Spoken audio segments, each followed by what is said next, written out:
नमस्कार, प्रणाम, राम राम। आप सभी का स्वागत है हमारे चैनल में जिसका नाम है स्वस्थ निमाड़ मस्त निमाड़। तो वीडियो की शुरुआत में आप सभी को पता है कि हम जिन्होंने सबसे अच्छी कमेंट्स की होती है उनके नाम हम बताते हैं। चंदन शर्मा, जी हाँ, चंदन शर्मा जी बड़वानी ही नहीं, निमाड़ ही नहीं, पूरे मध्य प्रदेश की एक ऐसी बड़ी शख्सियत है जो कि चित्रकार हैं। एक बड़े टैलेंटेड चित्रकार और बड़े होनहार चित्रकार, बॉलीवुड में भी उन्होंने काम किया है। ऐसे चित्रकार की हमें हमारे चैनल पर, हमारे वीडियोस पर कमेंट आ रही है, ये बहुत बहुत अच्छी बात है हमारे लिए। थैंक यू सो मच, हृदय से बहुत बहुत धन्यवाद सम्माननीय चंदन शर्मा भैया, थैंक यू सो मच। और अगली कमेंट जो सबसे बेहतरीन की है, उनका नाम है लोभी राम जी यादव। क्या बात है, लोभी राम जी बहुत अच्छे शिक्षक हैं और बड़वानी के आसपास ही कहीं रहते हैं। क्या बात है लोभी राम जी, बहुत बहुत धन्यवाद, इतने अच्छे शिक्षित व्यक्ति की हमें कमेंट आई है। थैंक यू सो मच लोभी Ram sir, thank you so much, हृदय से थैंक यू सो मच। और ओ माय गॉड, कौन सी कमेंट है, ओ वाह, कितना अच्छा लिखा है। इस बहुत अच्छे हमारे दर्शक ने जिसका नाम है विनय सोलंकी जी। वाह वाह वाह वाह वाह, कितना मीठे शब्दों का इस्तेमाल किया गया है। थैंक यू सो मच विनय सोलंकी जी, आपका हृदय से बहुत बहुत धन्यवाद। और थैंक यू सो मच। यदि आप लोग चाहते हैं कि आपके भी नाम अगले अगले अगले वीडियो में आए हैं तो फिर उसके लिए आपको क्या करना है, आप सभी को पता है, अच्छी अच्छी कमेंट्स आप कीजिए ताकि हम आपके भी नाम आने वाले वीडियो में हम डाल सकें। तो आप भी रेडी हो जाइए, बेस्ट ऑफ लक अच्छे अच्छे कमेंट्स करने के लिए। और अब हम चलते हैं हमारे वीडियो की ओर, चलिए।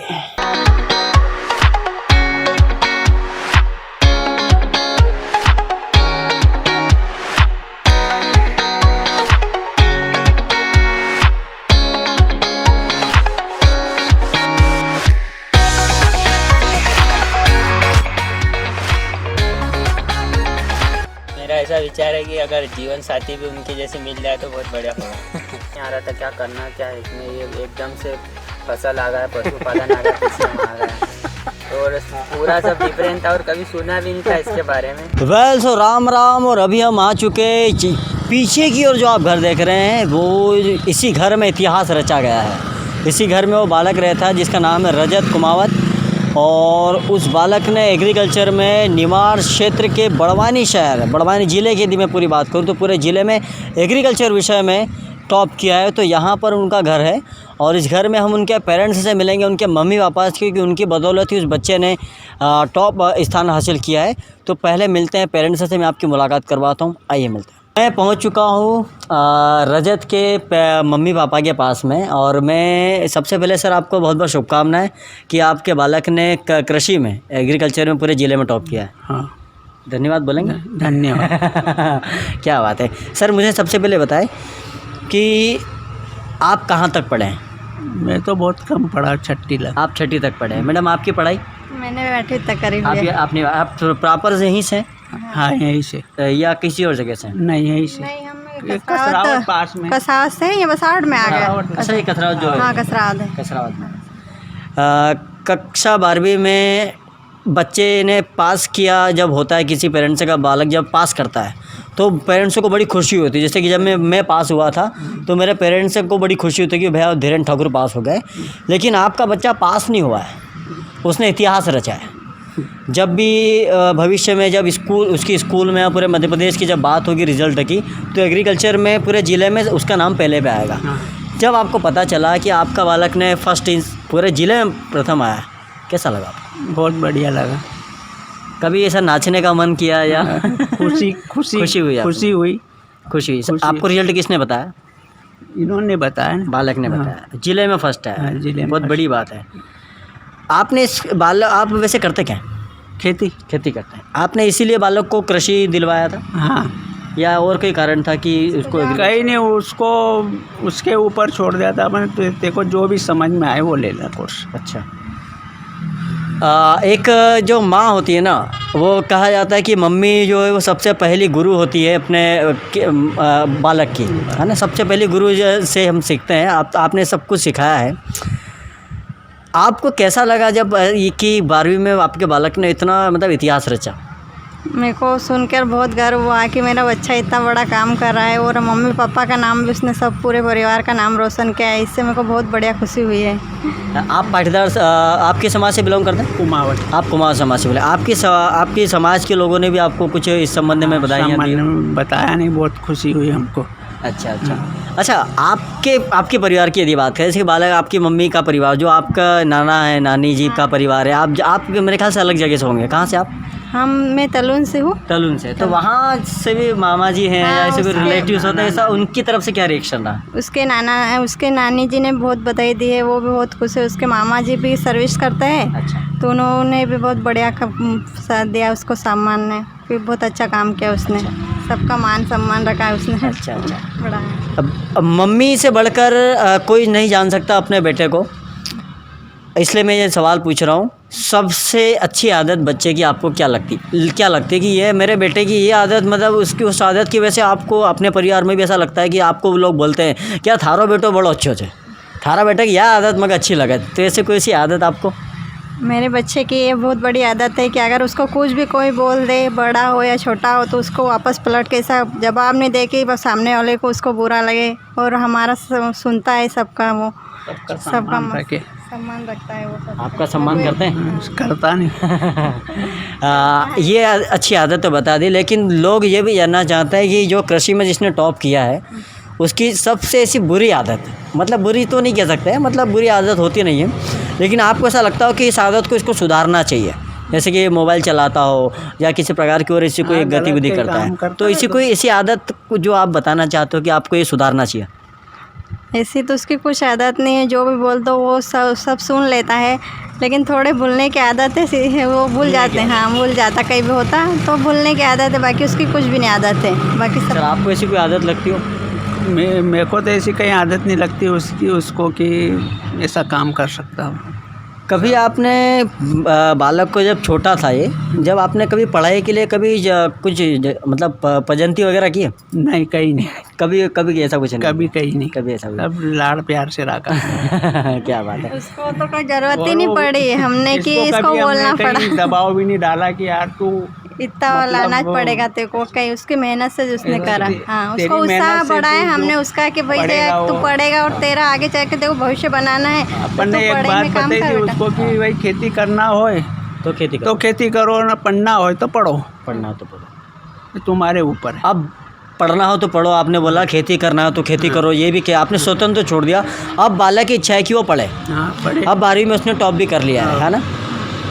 अब आप क्या चाहते हैं कि बच्चा, अब तो टॉप भी कर लिया, तो भविष्य में आप क्या चाहेंगे कि वो किस प्रकार की नौकरी करें?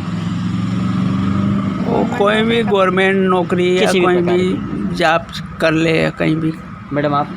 हम भी ये सोच रहे हैं कि उसकी कोई भी गवर्नमेंट जॉब लग जाए, उससे वो उसका भविष्य अच्छा बन जाए। तो मेरी तरफ ये कराने के लिए हम भी बहुत उत्साह हो रहे हैं उसके लिए कि करेगा वो, हमको यकीन भी, उस पर विश्वास भी है। बिल्कुल करेगा, काफ़ी अच्छा बालक है। और मैं ये भी बता दूं कि जो बालक जो टॉप पे आया है उससे मैं आपको मिलवाने वाला हूं, और उस बालक को मैंने भी पढ़ाया है। तो उसको मैंने योग, चूँकि मेरा क्षेत्र जो योग का है, तो उसको योग भी सिखाया मैंने, तो मुझे ही बड़ी दिल से बड़े खुश हुआ, तभी जा कर के मैं यहाँ आया हूँ। एक बार आप दोनों को पुनः बहुत बहुत शुभकामनाएं मैं प्रदान करना चाहूँगा कि आपका बेटा इसी प्रकार से बहुत अच्छी तरीके से नंबर जिस प्रकार से अभी लाया है, वैसा आपका नाम अभी जैसे रोशन किया है, वैसा भविष्य में भी रोशन क्लास में भी करे हो। धन्यवाद। तो आइए अब मैं मुलाकात करवाता हूँ उस बालक से जिसने टॉप किया है पूरे डिस्ट्रिक्ट में अपने विषय में, कृषि में। आइए।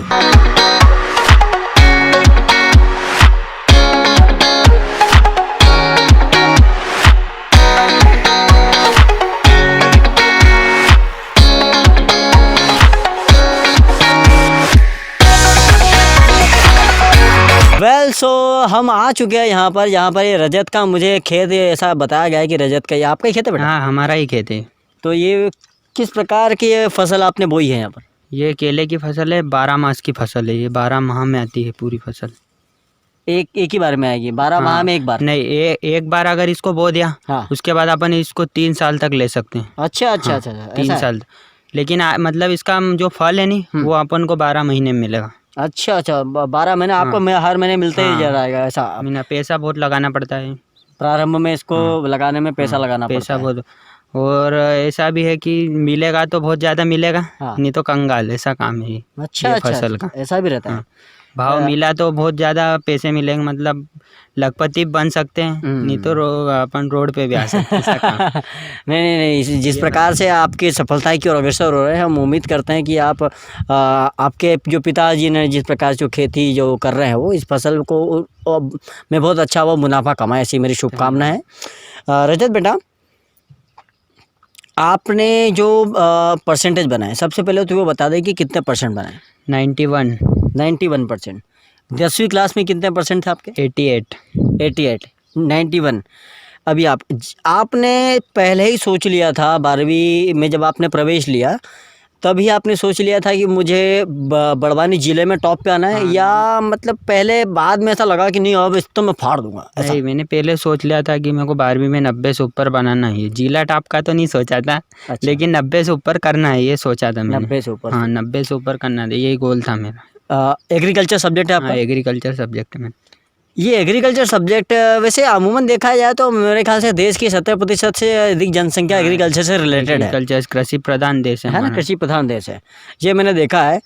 तो अधिकतर लोग जानते ही हैं कि भाई कृषि क्या है, फिर उसमें पढ़ने की क्या जरूरत है, ऐसा एक क्वेश्चन आता है। उसमें बहुत नॉलेज की चीज़ है, मतलब उस जातियाँ उसकी कौन सी ज़्यादा, कौन सी भूमि में कौन सी जाति ज़्यादा लाभकारी रहेगी, ऐसा तो हर कोई मतलब है कि ये वाली भूमि है तो यहाँ पे कोई से भी लगा दी, पर वो वहाँ पर वो चीज़ सक्सेस भी होनी चाहिए, उसके बारे में हमको पढ़ना पड़ेगा। ये हमको इतना नॉलेज नहीं रहेगा।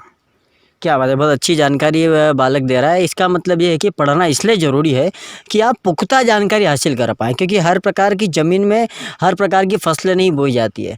और अगर आजकल वैरायटियाँ इतनी आ गई है मेरे ख्याल से, कितनी सारी जातियाँ आ गई हैं, जिस प्रकार से इंसानों में हमने जातियाँ पैदा की है, वैसे ही मेरे ख्याल से इसमें भी बहुत फसलों में भी बहुत सारी जातियाँ, मेरे ख्याल से बहुत सारी जातियाँ मतलब जो वैज्ञानिक है वो उसको ईजाद करते हैं। रजत बेटा, आपने कृषि सब्जेक्ट जो है वही क्यों लिया 10वीं के बाद?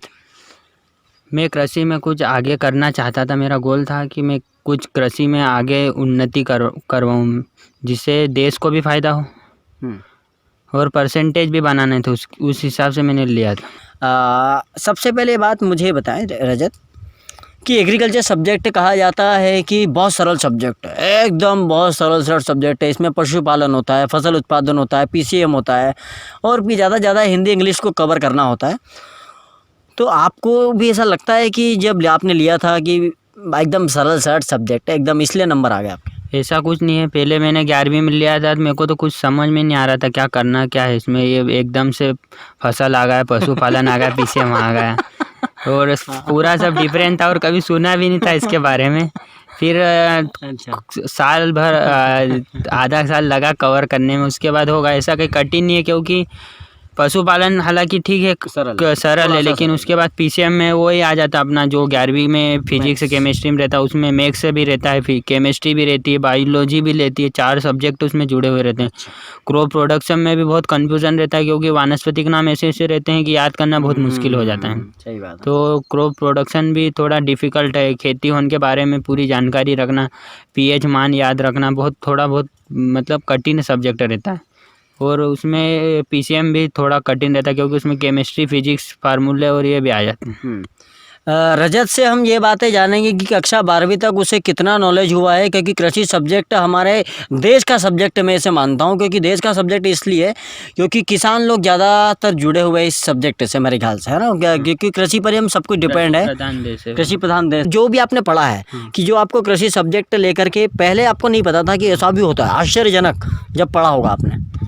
पहली बात तो मैं ये बता दूँ, मुझे मतलब जब तक मैं 10वीं में था, मुझे ऐसा लगता था कि बस ये एक जो ये मिट्टी है, ये मृदा एक ही मृदा होती है, मतलब हम काली भूमि होती है। अच्छा। और उसके बाद हम पढ़ा तो ऐसा नहीं है, बहुत सारी मृदाएँ होती है। काली मृदा होती है, लाल मृदा होती है, बलुई मृदा होती है, पथरीली मिट्टी होती है, कंकड़ वाली मिट्टी होती है। तो अनेक और भी बहुत सारी मिट्टी होती है। उसके बाद कि जो काली मृदा रहती है उसमें हम अधिकतर काली मृदा में ही हम खेती करते हैं। क्यों? उसका कारण ये है कि क्योंकि इसका जो पीएच मान होता है वो थोड़ा अम्लीय होता है। उसके कारण जो हम खाद डालते हैं तो वो सही प्रकार से वो सोख लेती है और पौधों तक पहुंचाती है वो। अच्छा, फिर तो मृदा भी अलग अलग प्रकार की हाँ होती मृदा है। भी अलग अलग, बालुई मृदा होती है, दोमट मृदा होती है। अच्छा, नहीं जैसे कि पीएच बताया आपने, अम्लीय मृदा, तो अम्लीय ये मृदा। पीएच क्या होता है ये बताया ना थोड़ा। अम्लीय मृदा मतलब जिसका जो पीएच मान है वो 7 से कम होता है। कम होता है। हाँ, और प्योर क्षारीय मृदा 7 से अधिक, अच्छा, और एक बीच में रहेगा वो उदासीन मृदा होता है। उदासीन मृदा। तो ये बहुत सटीक जानकारी बता रहा है ये बालक। और ये जानकारी जो मैं बता दूं कि बड़े बड़े जो एग्ज़ाम होती हैं, हाँ, जो कॉम्पिटिटिव एग्जाम होती है, पीएटी ले लो अभी आपको, पीएटी तो खैर मेरे ख्याल से फिर भी छोटे एग्जाम हो गए, क्योंकि आपको कॉलेज में एंट्री के लिए वो चाहिए होती है। बट और भी जो पीएससी के बड़े बड़े एग्जाम है उसमें पीएच का सवाल आता है, पीएच का सवाल कि भैया अम्लीय मृदा का पीएच कितना होता है, क्षारीय मृदा का पीएच, ये मैंने सुना है, सही है? चाहे 7 से कम अम्लीय में जाता है, 7 से ऊपर क्षारीय जाता है, और 7 तक उदासीन उदासीन रहता है। सही 60 और सही उदासीन सटीक भूमि सबसे बढ़िया भूमि रहती है। उदासीन भूमि सबसे बढ़िया। उसमें खेती 100% सक्सेस होती है। अच्छा अच्छा। और इसको पूरी प्रक्रिया का एक बहुत अच्छा सा एक प्रोसेस है कि इसको किस प्रकार से तय किया जाता है, कि किस प्रकार से ये क्षारीय है अम्लीय है सब पता किया जाता है। इसकी एक विधि होती है, वो जो एजुकेटेड लोग होते हैं वो इसके बारे में बताते हैं, अधिकारी जो पीएटी फाइट करते हैं, और उसके बाद जो बीएससी करते हैं उसमें कोर्स में वो इसका पता लगाते हैं, उसकी लैब अलग होती है, प्रयोगशाला में इसका पता लगाया जाता है। तो बेटा रजत, मुझे आप ये बताएं कि आपने बहुत अच्छा टॉप किया है, डिस्ट्रिक्ट में भी टॉप पे आ गए हैं, आगे की आपकी क्या प्लानिंग है? आगे मैं गवर्नमेंट सेक्टर में जाना चाहता हूँ। अच्छा। और प्रशासन की सेवा में लगना चाहता हूँ। अच्छा। इसके लिए तैयारी होती है कुछ, पीएससी की तैयारी करना पड़ता है, उसके लिए एग्ज़ाम होती है, पीएससी फाइट करना है। पीएससी फाइट करना पड़ता है उसके लिए। अच्छा, तो आप करना चाहते हैं? हाँ, उसको मैं तैयारी करना चाहता हूँ। तो अभी आप एग्रीकल्चर जो सब्जेक्ट है उसके बाद बीएससी एग्रीकल्चर में नहीं जाएंगे आप? बीएससी एग्रीकल्चर में नहीं, कोशिश क्योंकि उसके बीएससी एग्रीकल्चर में अगर जाते हैं तो उसमें 4 साल तो उस बीएससी एग्रीकल्चर में लग जाते हैं। अच्छा। उसके बाद इसको कवर करना, क्योंकि इसमें ऐसा है, जो पीएससी एग्ज़ाम है इसमें ऐसा है कि वो जो अपन तो कॉलेज कर रहे हैं 3 साल में, उसमें तैयारी भी होना चाहिए उतनी बेहतरीन, तो ही उसमें जा सकते हैं। अच्छा। क्योंकि बाद में इसको कवर करना बहुत मुश्किल हो जाता है। अच्छा। पढ़ना बहुत पड़ता है इसमें, और हर एक मतलब टॉपिक को रखना पड़ता है। तो अगर बीएससी करते हैं तो फिर इधर आने का फ़ायदा है नहीं कुछ। पहली बात बता दूँ टॉप करने के लिए, कि हम स्कूल में जाते हैं, जो हमको सर पढ़ाते हैं, जो सर ने पढ़ाया वो हम उसको घर पे आके रीडिंग करो, और उसके बाद 2 घंटे या 3 घंटे उसमें निकालो और उसको पढ़ो जो हमको पढ़ा है। और उसके बाद हम अलग से भी कुछ करना चाहते हैं तो वो पढ़ाई कर सकते हैं। जो हम ऐसा है कि हमने आज का शेड्यूल बनाया और वो पूरा नहीं हुआ, तो उसको कवर करने के लिए हम आगे कर सकते हैं। मुझे ये बताएं कि शेड्यूल आपका क्या है? सुबह कब उठते थे आप? उठने के बाद आप क्या करते थे? उसके बाद क्या करते थे? पूरी जो डेली रूटीन थी ना आपकी, वो दर्शक जानना चाहते हैं। सुबह मैं 6 बजे उठता हूँ। अच्छा।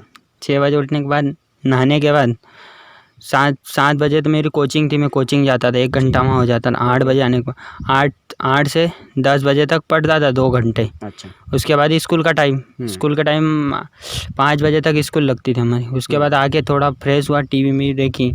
उसके बाद 7 से 9 तक थोड़ा बहुत पढ़ लेता था, बस यही। 7 से 9 तक। और परीक्षा में ज़्यादा रीडिंग करी, मतलब ज़्यादा रीडिंग करी। हाँ, परीक्षा टाइम पे ज़्यादा फोकस करा। एग्ज़ाम के 15 या 1 महीने पहले। और उसके पहले भी आपका जो रूटीन था वो आपने तोड़ा नहीं, जो आपका समय था शेड्यूल का वो आपका चलता है। जो हम सर पढ़ाते थे वो हम घर पे आके रीडिंग कर लेते थे। ये बहुत अच्छी जानकारी दी कि हम लोग ना माइंड पर जो आजकल के बच्चे वो प्रेशर ले लेते हैं कि भगवान मुझे पास होना है, मुझे ऐसा करना है। नहीं नहीं नहीं नहीं नहीं, कोई ज़रूरत नहीं है। अगर आपको सच में यदि आपको टॉप पे आना है, या कुछ भी टॉप पे नहीं भी आना है मान लीजिए, लेकिन आपको एटलीस्ट पास भी होना है, या कुछ भी आपको इतना अच्छी तरीके से नॉलेज हासिल करना है, क्योंकि पढ़ाई होती है केवल टॉप आने के लिए नहीं होती है, नॉलेज हासिल करने के लिए होती है। कुछ मत कीजिए आप, केवल आपको जो पढ़ाया है टीचर ने, आज पढ़ाया तो आज क्या उसको रीड करना है, उसको फिर वो उस समय आपको दुनिया का कोई सा भी काम आ जाए वो उसको आप छोड़ दें। आप वो फिर ज़्यादा बोझ होता जाता है। हाँ, फिर कवर नहीं होता। अधिकतर बच्चे क्या करते हैं बेटा, मैंने सुना है कि हम सोचेंगे कि सोमवार से पढ़ाया, मंगलवार पढ़ाया, हम अब इसको इकट्ठा रविवार को पढ़े। वो फिर वो होता नहीं, वो ज़्यादा वजन आ जाता है, वो फिर याद भी नहीं रहता। आज का पढ़ा आज ही खत्म करो, वो माइंड में भी बैठता है वो सही। क्या बात है। वेल सो रजत, अब बारी आती है आपकी हॉबीज़ के बारे में। तो मुझे सबसे पहले बताएंगे कि आपकी सबसे अच्छी हॉबी क्या है, आपको क्या पसंद है? Sports, cricket. स्पोर्ट्स पढ़ाई के अलावा आपको स्पोर्ट्स हाँ पसंद है? स्पोर्ट्स में क्रिकेट। तो क्रिकेट में आपका सबसे बेस्ट प्लेयर कौन सा है? महेंद्र सिंह धोनी। महेंद्र सिंह धोनी। तो आप साक्षी धोनी को पहचानते हैं? हाँ उनकी वाइफ है। कभी उनसे मुलाकात हुई? नहीं हुई मुलाकात कभी। धोनी जी से कभी मुलाकात?